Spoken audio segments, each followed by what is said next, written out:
যেখানটা ঘটেছে সেক্ষেত্রে যে চারটি দোকানগুলো বিক্রি হয়েছে সেই দোকানগুলো আসলে কী ছিল?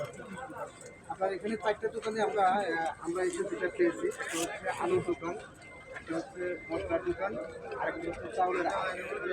এই মূলত চারটি দোকান এখানে আপনার মোহাম্মদ শফিকুল ইসলাম উপসহকারী ফায়ার সার্ভিস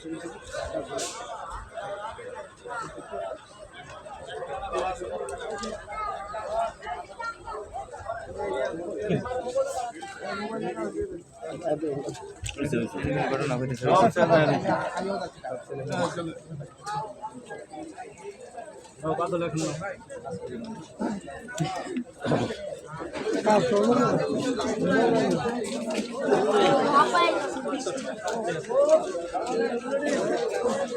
এটা ভালো কিনা ছবি, ভালো করে ছবি না নিয়ে ছাড়ো।